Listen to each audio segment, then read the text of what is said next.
हाँ जी, जय हिंद जय भारत सभी को। आई होप आप सभी अच्छे होंगे। जैसा कि आप सभी की अभी इंडोर क्लासेस चल रही है, आपके 17-18 सब्जेक्ट हैं।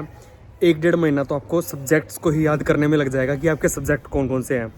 तो काफ़ी साथियों के मैसेज आ रहे थे LSL सब्जेक्ट को लेके और भी सब्जेक्ट को लेके।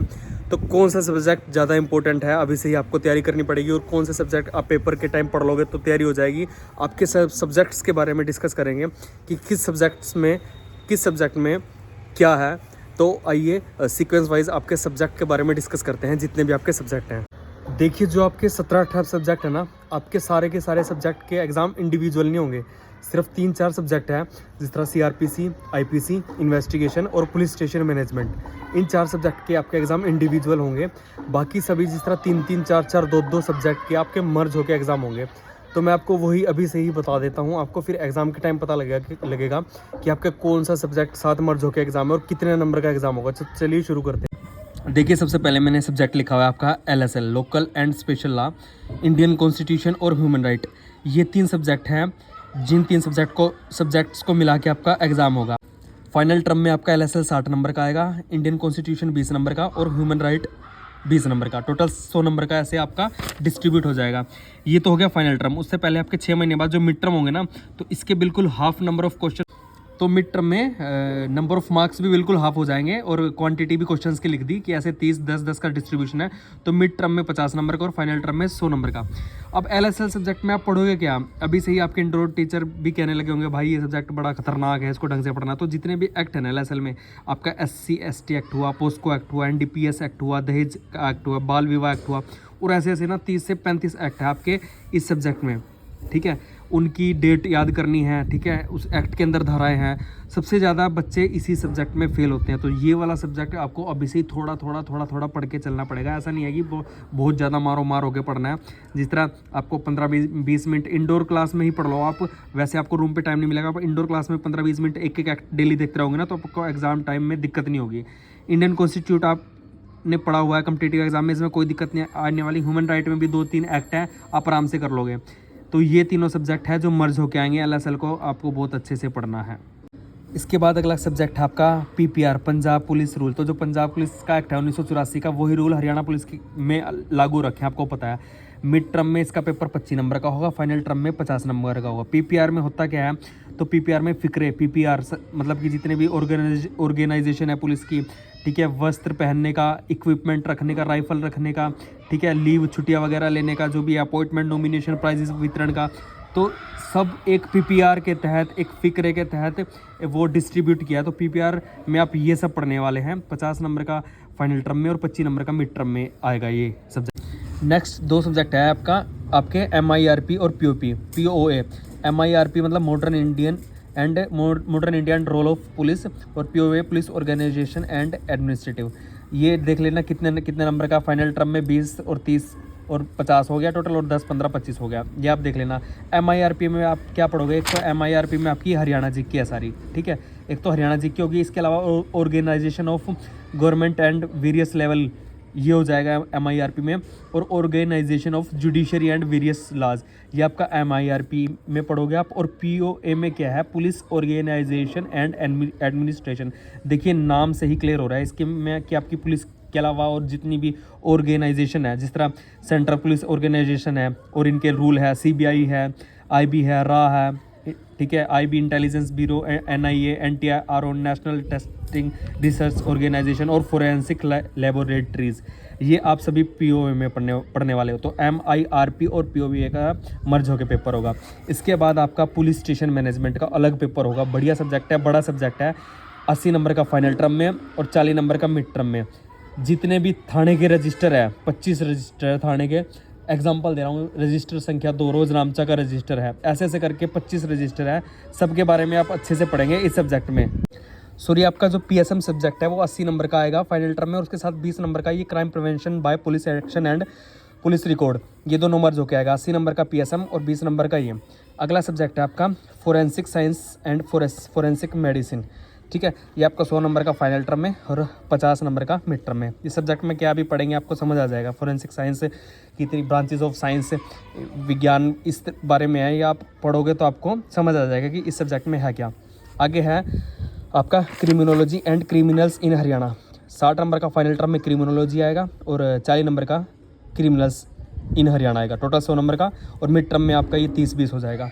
इस सब्जेक्ट में देखिए है क्या, क्रिमिनोलॉजी में जितने भी अपराध के प्रकार है, सफ़ेद पोशी अपराध है, ठीक है, उसके कारण क्या होते हैं, प्रभाव क्या पड़ता है, उसके उपाय क्या है, बाल अपराधी हो गए, इस तरह के टॉपिक्स आपके क्रिमिनोलॉजी में हो जाएंगे।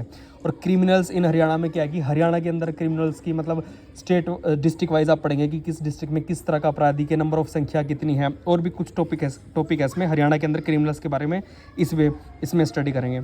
अगला सब्जेक्ट आपका human behaviour and police attitude. 80 number का फाइनल टर्म और 40 नंबर का मिड टर्म है। इसमें जिस तरह नाम से ही आपका क्लियर हो रहा है कि इंसान का क्या बिहेव रहना चाहिए, पुलिस एटीट्यूड मतलब एक पुलिस की इनर पर्सनैलिटी कैसी होनी चाहिए नॉर्मल समाज में, तो इस बारे में इसमें सब्जेक्ट में बताया हुआ है कि हमारा बिहेवियर क्या होना चाहिए, आम जनता के प्रति कैसे हमारे को बिहेव करना चाहिए। तो इस तरह की बातें, इस तरह के टॉपिक इसमें ह्यूमन बिहेवियर में है, ठीक है। इसके बाद हम बात करते हैं आपके अगले सब्जेक्ट की, जो है आपका देखिए 4 सब्जेक्ट है, police skill, smart police plus CCTNS होगा, crime and criminal and tracking and network system, computer और साइबर क्राइम। ये 4 सब्जेक्ट मर्ज होकर आपके आएंगे। नंबर ऑफ क्वेश्चन देख लीजिए कितने नंबर के फाइनल टर्म में आएंगे और मिड टर्म में कितने आएंगे।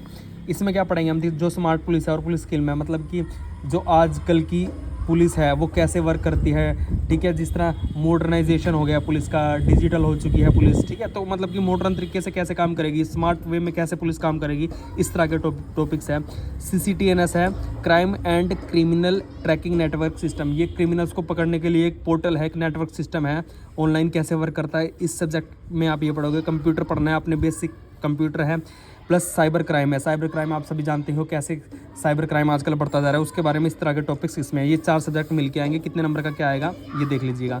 अगला है आपका इन्वेस्टिगेशन, ठीक है, अनुसंधान, जो थाने में आईओ होता है इन्वेस्टिगेशन ऑफिसर, ठीक है, वो करता है इन्वेस्टिगेशन अनुसंधान। इस सब्जेक्ट के अंदर ही आपकी IPC CRPC सब कवर हो जाती है। सबसे मेन सब्जेक्ट है इन्वेस्टिगेशन। 100 नंबर का आपका ये आता है फाइनल टर्म में और 50 नंबर का आता है मिड टर्म में। इस इन्वेस्टिगेशन सब्जेक्ट में क्या पढ़ोगे आप, जिस तरह बेसिक बताऊँ तो 11 सिद्धांत है इसमें। 11 सिद्धांत कैसे, जिस तरह सबसे पहले कोई घटना होगी तो उसकी FIR कटती है, फर्स्ट इन्वेस्टिगेशन रिपोर्ट, प्रथम सूचना रिपोर्ट SCRPC 154 के अकॉर्डिंग। फिर घटनास्थल का निरीक्षण होगा। 3rd नंबर पे फर्द बरामदगी होगी, मतलब साक्ष्य इकट्ठे करेंगे। 4th नंबर पे साक्ष्यों के कथन लेंगे, गवाहों के बयान लेंगे, जो CRPC 161 के अकॉर्डिंग लेते हैं। 5वें नंबर पे गिरफ्तारी होगी, जो धारा 46 के अकॉर्डिंग होती है, CRPC की धारा, IPC की नहीं, CRPC की। 6ठे नंबर पे तलाशी होगी आपकी गिरफ्तारी के बाद, 165 166 CRPC के तहत। 7वें नंबर पे इन्वेस्टिगेशन से वापसी होगी। 8वें नंबर पे आपकी केस डायरी जीमनी लिखी जाएगी 172 CRPC के अकॉर्डिंग।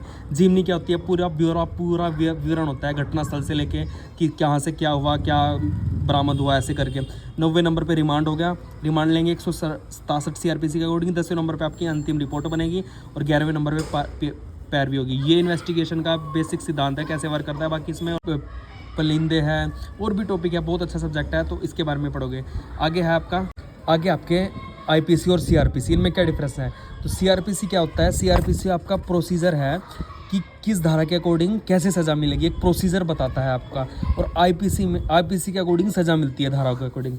तो इसके अंदर बहुत सारी धाराएं हैं, ठीक है। अब तो ये चेंज भी होगी है, BNS आ गया, भारतीय न्याय संहिता, ये एक लेवल अपग्रेड होगी है, ठीक है। क्या पता आपको नई IPC CRPC पढ़ाई जाए तो IPC CIPC का अलग पेपर होएगा। तो ये आपके मोटे मोटे 17-18 सब्जेक्ट थे। किस सब्जेक्ट को मिला के मतलब मर्ज करके कौन से सब्जेक्ट के साथ कौन सा पेपर होगा वो मैंने आपको अच्छे से बता दिया। LSL सब्जेक्ट इकलौता ऐसा सब्जेक्ट है जिसको आपको अभी से ही एग्ज़ाम टाइम में ध्यान देना पड़ेगा, पढ़ना पड़ेगा। इस सब्जेक्ट में बहुत बच्चे फेल होते हैं। देखिए अगर आप मिड टर्म में फेल होगे तो कुछ नहीं होगा, लेकिन आप अगर इस सब्जेक्ट में फाइनल टर्म में फेल होगे ना तो हो सकता है आपको आपकी पासिंग आउट परेड से निकाल दे, ठीक है। तो आपको इस सब्जेक्ट को बहुत अच्छे से पढ़ना है, मन लगा के पढ़ना है। हाँ जी, तो जितने भी सब्जेक्ट थे आपके 17-18 सब्जेक्ट थे, मैंने बेसिक नॉलेज उनके बारे में दे दिया आपको। किस सब्जेक्ट के साथ कौन सा सब्जेक्ट जुड़ के फाइनल टर्म में मिड टर्म में आपका आएगा वो बता दिया। अभी आपको ये बात पता नहीं लगने वाली थी, आपको पता लगेगी आपके एग्ज़ाम टाइम होंगे जब पता लगेगी। तो LSL सब्जेक्ट पे ध्यान देना शुरू कर दीजिए अभी से। IPC CRPC की धाराएं पढ़ने लग जाइए, बाकी के सब्जेक्ट आपके एग्ज़ाम टाइम में भी हो जाएंगे, कोई दिक्कत नहीं है। तो अच्छे से इंडोर क्लासेस में मन लगा के पढ़ाई कीजिए, ठीक है। सभी सब्जेक्ट आपको तैयार करने हैं, एग्जाम टाइम में हो जाएंगे। LSL में और IPC CRPC और इन्वेस्टिगेशन, ये 4 सब्जेक्ट है जिसमें आपको शुरू से ही थोड़ा थोड़ा ध्यान देने की जरूरत है। और कोई क्वेरी हो आपकी तो कमेंट बॉक्स में कमेंट कर देना, मैं जवाब दे दूंगा। जय हिंद, जय भारत सभी को।